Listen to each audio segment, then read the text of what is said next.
जय हिंद, जय भारत, जय श्री राम। आज का विषय है हिंदू समाज के घटती हुई संख्या। पूरे विश्व में हम ये देख रहे हैं, सुन रहे हैं, लोग बताते हैं कि ईरान भी हिंदूवादी ही देश था।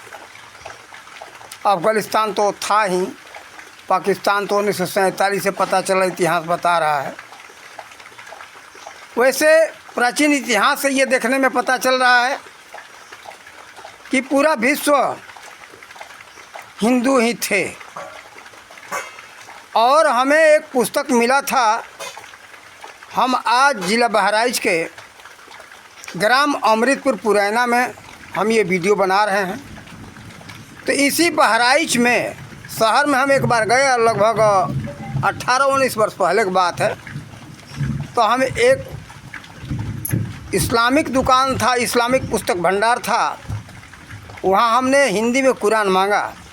तो उस समय हिंदी में कुरान नहीं था। उस पुस्तकालय वाले ने हमको एक ऐसा पुस्तक दिया। उस पुस्तक को अध्ययन किए तो उसे पता चला कि अरब में प्राचीन काल के अंदर हज़रत मोहम्मद साहब के पहले नाना प्रकार की वहाँ मूर्तियाँ बनाई जाती थी, वहाँ मूर्ति पूजा होता था। इससे साबित होता है कि यीशु मसीह के पहले, हज़रत मोहम्मद साहब के पहले मूर्ति पूजक पूरे विश्व में थे। बात ये तो सत्य है, एक निराकार का उपासना तो होना ही चाहिए, लेकिन निराकार के साथ साथ साकार का उपासना होना चाहिए। कारण कि जो आपको उस निराकार का उपदेश मिल रहा है, ज्ञान मिल रहा है, किसके द्वारा मिल रहा है? निराकार से नहीं मिल रहा है, साकार के माध्यम से उस निराकार का ज्ञान आपको हो रहा है। वैसे आप भी निराकार हो, कारण कि आपके अंदर जीव आत्मा है, वो निराकार है, उसका कोई आकार नहीं है। जो उपदेश दे रहा है वह भी निराकार है, लेकिन साकार में है। कारण कि यह शरीर को साधन का धाम बताया गया है। भगवान श्री राम ने कहा है, बड़े भाग्य मनुष्य तन पावा, सुर दुर्लभ सदु ग्रंथ न गावा, साधन धाम मोक्ष कर द्वारा, जेहि पाई न परलोक संवारा। ये शरीर साधन का धाम है। जैसे आपका हाथ है, सब ठीक है, हाथ ही काटेगा लकड़ी को, और लोहा, हाथ ही काटेगा लोहा को, लेकिन साधन न हो तो क्या हाथ काट लेगा? ठीक इसी तरह से यह शरीर बिना जीव कुछ नहीं कर सकता। वो निराकार कुछ नहीं कर सकता, उसके लिए साधन चाहिए। निराकार में हम अपार शक्ति मानते, अपार शक्ति है, लेकिन उसको भी साधन की आवश्यकता है। ये मत सोच लो कि साधन बिना कुछ होगा, कुछ भी नहीं हो सकता है। देखो, अभी ये साकार सरगुण इस ब्रह्मांड की बात हम कर रहे हैं। देखो, इस ब्रह्मांड के अंदर जो दृश्यमान है, यहाँ सब साकार में है, और साकार में कुछ भी करने के लिए साकार का ही सहयोग लेना पड़ेगा। आग जलाना है तो आग, सबको पता है कि आग सर्वव्यापक है, आग सब में है, आग सब जगह व्याप्त है। ठीक है, क्या लकड़ी बिना, माचिस बिना आग प्रकट हो सकता है? क्या कोई ज्वलनशील पदार्थ होना चाहिए, उसको प्रकट तभी कर सकते हो। ठीक है, आकाशीय जो बिजली गिरती है, वहाँ चिंगारी जो दिखाई देता है, वो भी साधन बनाता है। साधन के माध्यम से वो सामने बिजली का चमक दिखाई देता है, चिंगारी दिखाई देता है आकाश में। देखो, इसीलिए साधन तो होना चाहिए। तो साकार यही चीज़ है। तो इसी के कारण से मूर्ति का बहिष्कार करना उचित नहीं है। जैसे उदाहरण दिया अभी हमने लकड़ी का और हाथ का। हाथ लकड़ी को नहीं काट सकता, कुल्हाड़ी चाहिए, कुल्हाड़ा चाहिए, और लोहा को काटने के लिए आपको आरी चाहिए, लोहा काटने वाली आरी। लकड़ी काटने वाली आरी नहीं, लकड़ी काटने के लिए आरी अलग होता है, लोहा काटने की आरी ब्लेड अलग होता है। तो देखो, इस तरह से निराकार का उपासना होना चाहिए, लेकिन निराकार के साथ साथ साकार का भी उपासना बहुत जरूरी है। साकार बिना निराकार का ज्ञान नहीं हो सकता। सतगुरु के बिना तो सतगुरु जो होते हैं वो साकार रूप में होते हैं। जैसे हजरत मोहम्मद साहब आए तो साकार रूप में थे, यीशु मसीह आए तो साकार रूप में थे, जो आज बहुत बड़ा निराकार उपासना की बड़ी बड़ी बातें करते हैं।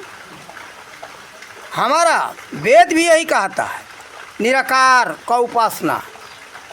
रामायण भी यही कहता है, गीता भी यही कहता है, भागवत भी यही कहता है। लेकिन जो गीता के प्रवक्ता थे भगवान श्री कृष्ण, वो साकार रूप में थे। वेद व्यास जो थे भागवत के रचनाकार, वो जो है लेखक थे। वेद व्यास साकार में थे। जो श्री सुखदेव जी उसके वक्ता हैं। सुखदेव जी श्री सुत जी का वाणी है उसमें, तो ये सब साकार रूप में थे। साकार बिना कुछ नहीं हो सकता, निराकार कुछ नहीं हो सकता। देखो, दोनों के संसर्ग से सब कुछ होता है। देखो, ये सब बात यहाँ की रही, ठीक है। लेकिन अब हम हिंदू के कम संख्या की बात बता रहे हैं। अब आ जाओ, हम लोकाचार की बात कर रहे हैं। सब छोड़ दिए, अलग उस बातों को अलग हो, ब्रह्म ज्ञान की बातों अलग रखो, लेकिन सामाजिक व्यवस्था की बात कर रहे हैं। आज पूरे विश्व में देखते हैं कि हिंदू समाज का संख्या घटता जा रहा है। एक हिंदू समाज में बहुत बड़ी कमी है। कमी ये है कि ये हैं डरपोक और लोभी। लोभी एक नंबर के, डरपोक एक नंबर के, इसलिए इनकी संख्या घटती चली गई। और डरपोक होने का एक बड़ी कारण है, इस समाज में एकता नहीं, एक दूसरे का सहयोग नहीं देना। जाने तो हो रहा है, उसके ऊपर हो रहा, हमसे इससे क्या लेना देना। देखो, यही कारण कि इसका संख्या घटा। और ये हिंदू समाज से ही मुस्लिम समाज में सब लोग गए। मुसलमान कहाँ से आ गए? मुसलमानों का संख्या देखा जाए तो कुछ भी नहीं था, लेकिन इसी में से लेकिन एक समाज निकला जो कि उसके अंदर एकता और कट्टरता था, संगठितता था। अब सिख समाज को ले लो, सिख में भी एकता है, लेकिन यही है हमारे सिख भाइयों की कमी कि अपनी संख्या बढ़ाने के चक्कर में नहीं है, जो है सो है, इतने में रहने दो। लेकिन ये इस्लाम वाले हो चाहे ईसाई मत वाले हों, ये सब दिन प्रतिदिन संख्या बढ़ाने के चक्कर में पड़े हुए हैं। और ना हिंदू समाज सोच रहा है, सिख जो है, सिख कोई दूसरा नहीं है, सिख भाई भी हमारे कट्टर हिंदू हैं। और गुरु गोविंद सिंह के माध्यम से वो कट्टरता आई अपने धर्म के लिए, लड़ने के लिए। और उन्हीं ने कहा था कि 1.25 लाख से एक को 1.25 लाख से लड़ाऊं तो मैं गुरु गोविंद सिंह कहाऊँ। एक से 1.25 लाख को लड़ाऊं, अरे 1000 की बात छोड़ो, 100 की बात छोड़ो, एक से 1.25 लाख लड़ाऊं तो मैं गुरु गोविंद सिंह कहाऊँ। वो सूत्र, वो विद्या युद्ध कला भी होना चाहिए और ऐसा दिमाग होना चाहिए। आपको इस विषय में जानना है तो सिखों का इतिहास उठा करके पढ़ो, उसमें आपको सारी बातें मिलेगी। देखो, उसके लिए साहस होना चाहिए, जज्बा होना चाहिए और लोभ लालच नहीं होना चाहिए, त्याग होना चाहिए। अगर एकता के संबंध में सीखना है तो सिखों से सीखो, मुसलमानों से सीखो। और ये मुसलमानों से भी अच्छा विचार सिखों का है। देखो, वो भी सद्भाव पवित्रता, उनका कहना है कि ना हम किसी को सताएंगे ना किसी का सताया हुआ सहन करेंगे। इसमें है कि हम सताएंगे, इस्लाम में है ये बात, सता करके तुम्हें अपने मजहब में लाएंगे। और ईसाइयों में ये बात नहीं है। ईसाइयों में है कि सेवा से, प्रेम से, लोभ दिखा करके वो अपने अंदर खींचते हैं। हम देखो हमारे हिंदू भाई क्या कर रहे हैं कि सब जो है इधर उधर भागते चले जा रहे, लोभी लालची, डरपोक और लोभी। यही हाल दिखाई दे रहा। 350 वर्षों से इतिहास हमको मालूम है, उसके पहले का हमको इतिहास तो नहीं मालूम है, लेकिन गुरु गोविंद सिंह के समय से इतिहास देख रहा हूँ। उसके बाद जब मुगलों का शासन हुआ, यही हिंदू ये लोभी लालची धन के पीछे अपना बेटी और बहन को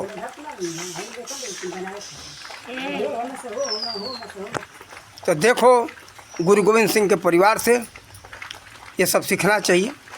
कट्टरता के लिए, एकता के लिए, त्याग के लिए उनसे सीखो, उनके बच्चों से सीखो।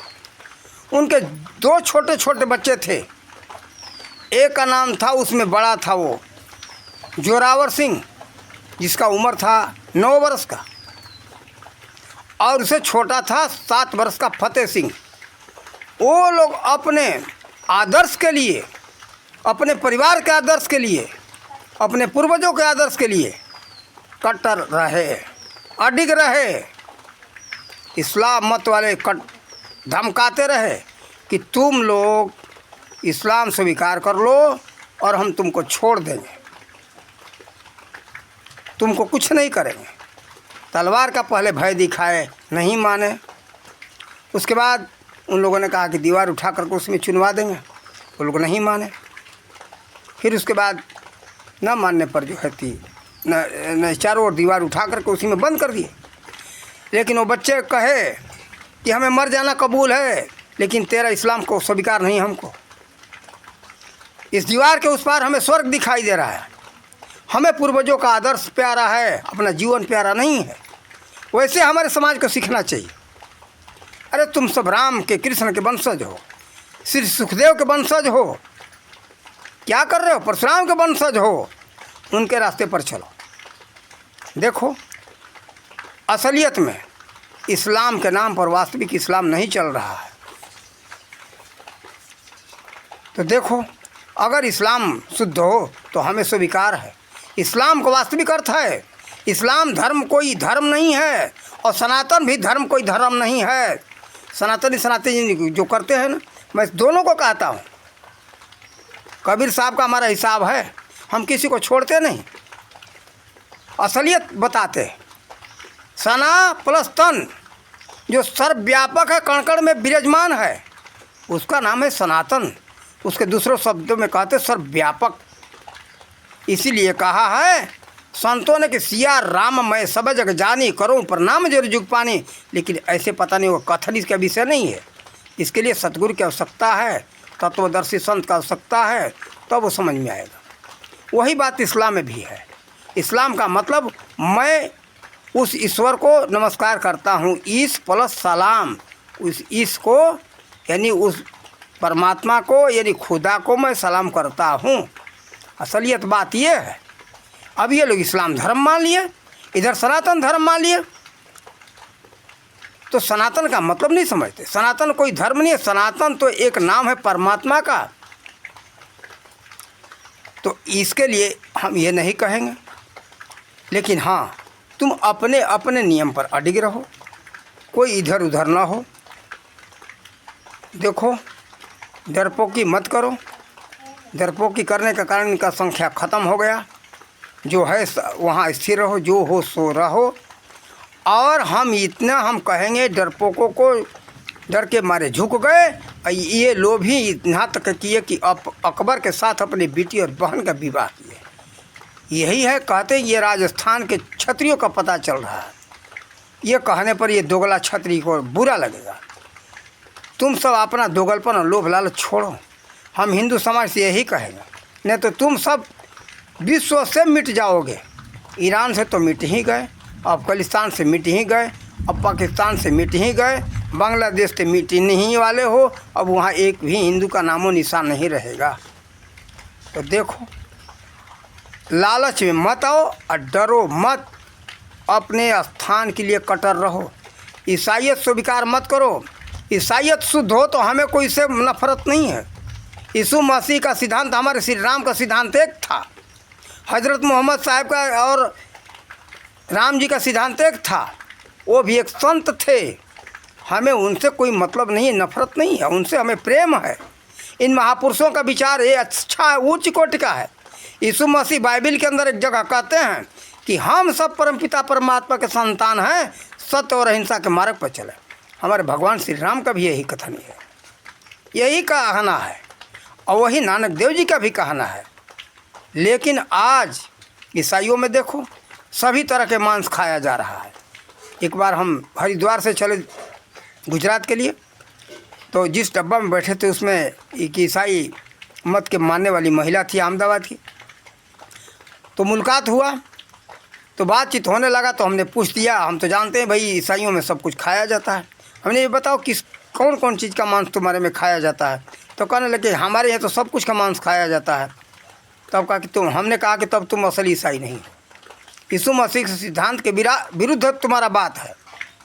यीशु मसीह कहते हैं कि हम सब परमपिता परमात्मा का संतान हैं, सत्य और अहिंसा के मार्ग पर चलें। वही हमारे बुद्धदेव जी का भी सिद्धांत था, सत्य अहिंसा परमो धर्म। श्री राम जी का भी यही विचार था कि पर हित सरिस धर्म नहीं भाई, पर पीड़ा सम कछु नहीं अधमाई।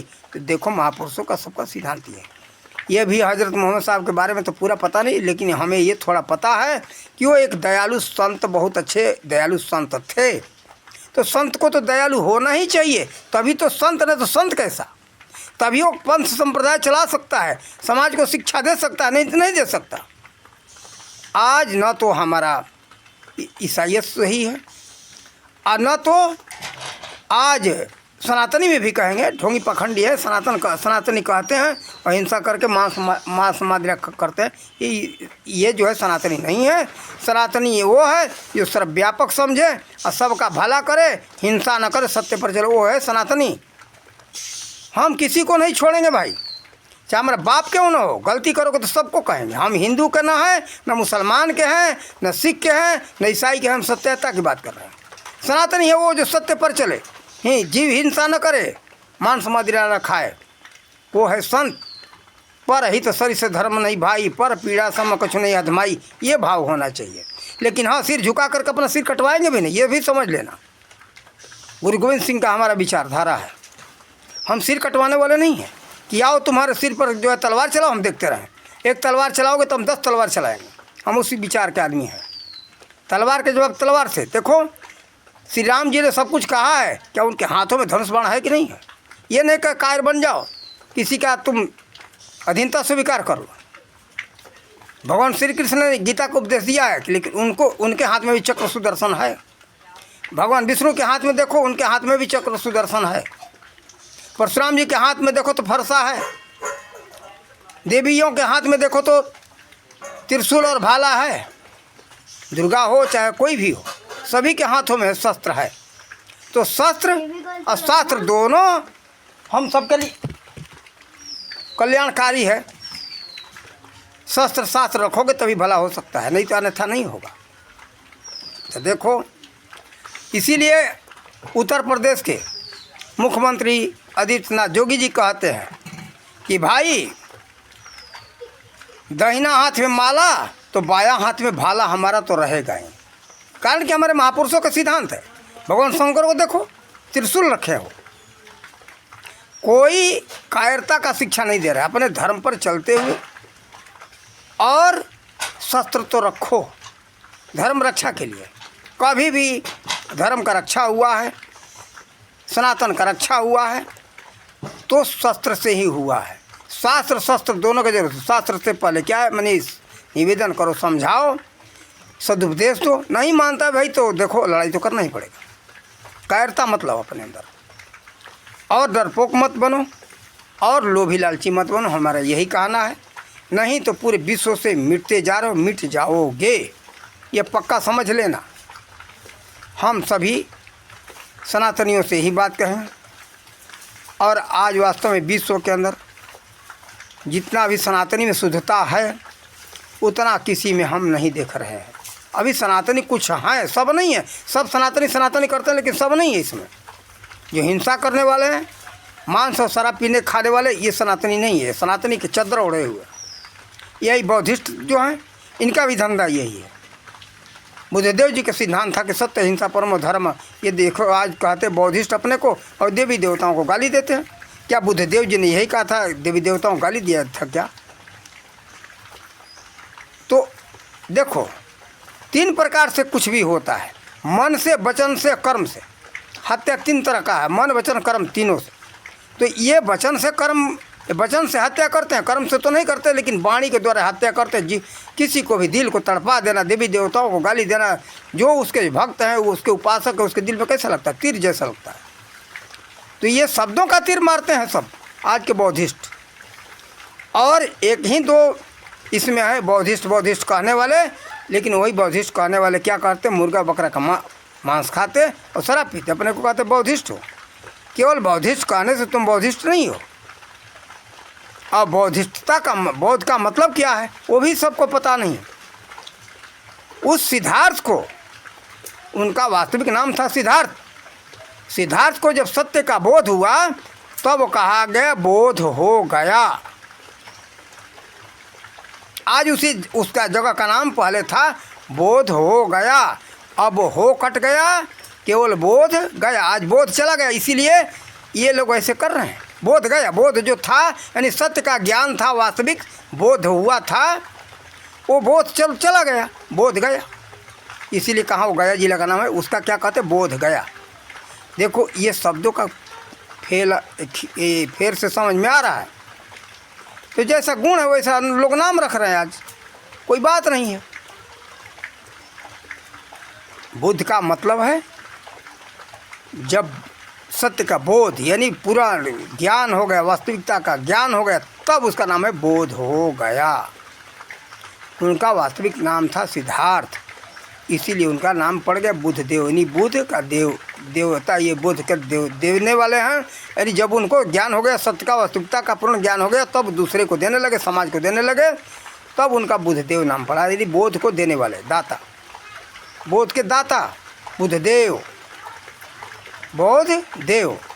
देखो ये सब बहुत सूक्ष्म बातें हैं, साधारण में समझ में आएगा नहीं। कारण ये सब बातें हम लोगों को तब ज्ञान हुआ, किसी तत्वदर्शी संत से दीक्षा मिला, शिक्षा मिला, तब जाकर के ये ज्ञान प्राप्त हुआ है। कोई सहज में ज्ञान प्राप्त नहीं हुआ है। लेकिन मैं इसी के साथ साथ ये भी है, हम कायरता को नहीं अपनाए, खाली केवल हमारा वेशभूषा देखने में ऐसा लग रहा है। लेकिन लोग जो सोचेंगे ये तो व्यक्ति कायर होगा, मैं कायर विचारधारा का नहीं हूँ। हम यही कहेंगे अपने अपने जगह पर अडिग रहो, किसी को डरो मत और डराओ मत, और डरो भी मत, कायर मत बनो। मर जाओ भले, गुरु गोविंद सिंह के बच्चों को सिद्धांत रखो, लेकिन अपने सिद्धांत का पक्का बनो। यही वास्तविक सनातनी का मतलब है। वास्तविक सनातनी थे वो बच्चे, उनको ज्ञान था कि हम इस संसार में अजर अमर अविनाशी नहीं हैं। अगर इस्लाम को स्वीकार, उन लोगों ने कहा था कि अगर तेरा इस्लाम स्वीकार कर लेंगे तो भी हमें मरना है, और नहीं स्वीकार करेंगे तो भी मरना है, हमें एक दिन तो मरना है। विचार करो, 7 वर्ष 9 वर्ष के बच्चे कितने उनके पास ज्ञान था, कारण कि वो तत्वदर्शी संत गुरु गोविंद सिंह के बच्चे थे, उनके पास वो ज्ञान था। आज उसी ज्ञान के अभाव में ये सारा खेल पूरे जगत का बिगड़ा हुआ है, पूरे संसार में यही स्थिति दिखाई दे रहा है। तो देखो हम यही कहेंगे सनातनियों से, जो बचे हुए शुद्ध, वो लोग अपने को सुरक्षित रखो, बचाओ, और न डरो न किसी को डराओ। अपने पथ पर अडिग रहो, डरो मत, डराओ मत। हमें न डराना है न हमें डरना है, न लोभ करना है। लोभ लालच करोगे मूर्ख, कहीं कि संसार में अगर अरबों की संपत्ति आ जाएगी तो क्या अजर अमर हो तुम यहाँ रहोगे। तुलसीदास जी इसीलिए कहे थे, अरब खरब ले संपदा उदय ले असराज, तुलसी निज मरण है तो आवे के ही काज। अरे तुम्हारे पास, हमारे पास अगर अरबों खरबों की संपत्ति, पूरे संसार की संपत्ति आ जाए तो क्या ये रहना है शरीर, इसका सुख क्या भोगोगे। केवल देखने के लिए, कहने के लिए, ना समझी है, पागलपन है ये। तो किसी लोभ में मत आओ, अपने पूर्वजों का आदर्श मत खो, बर्बाद मत करो। हम कितना समझाएं, जहाँ तक हमें समझ में था कुछ समझाए, फिर अगर इस विषय में आगे हमें कुछ और विशेष बातें समझ में आएगा कि बार बार एक ही बात दोहराना अच्छा नहीं है। हम इन्हीं शब्दों के साथ अपने वाणी का विराम देते। जय हिंद, जय भारत, जय श्री राम।